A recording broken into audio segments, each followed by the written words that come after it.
Well, North Dakota is now home to refugees from Afghanistan and Ukraine. And overall, those refugees have been welcomed with open arms. Mark Martin shows us how the community of Fargo has embraced and supported those who have fled from their war-torn countries.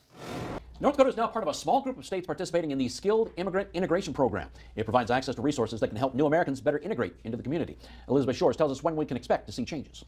The U.S. state of North Dakota is one of the leading resettlement locations per capita for refugees coming to the United States. Every year, about 400 refugees arrive in larger cities like Fargo, where they are gradually reshaping the ethnic and cultural makeup of their adopted hometowns. There's controversy in one North Dakota county as it considers becoming the first in the nation to ban any further refugees. Burleigh County, home to North Dakota's capital, Bismarck, would be the first local government to bar any further refugee settlement since President Trump allowed governments to make that decision back in October. About a dozen people each from Grand Forks and Bismarck joined the 40 or so at the Fargo Lutheran Social Services office for their quarterly meeting. And really the goal is to try to invite organizations and individuals who work with refugees and similar immigrant populations in our communities around the state.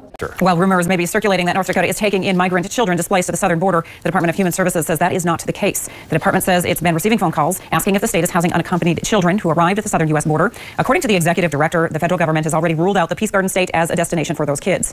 For months, the U.S. government has focused attention and money on events along the U.S. southern border, and agents who normally patrol the northern border were shifted there. In December, they returned. But patrolling the northern border is no easy task. Chris O'Quow reports on the challenges they face and the potential solutions.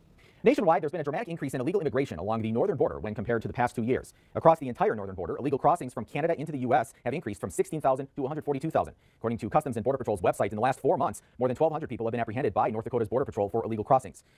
Data from the American Immigration Council shows North Dakota has a small but growing community of immigrants, with many coming from the Philippines. The council's latest figures show immigrants comprise 6% of the state's workforce in 2018.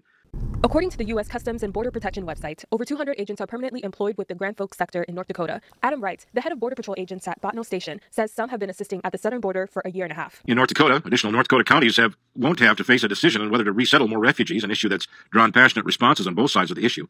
Burleigh, Grand Forks, and Cass counties have voted to accept additional refugees.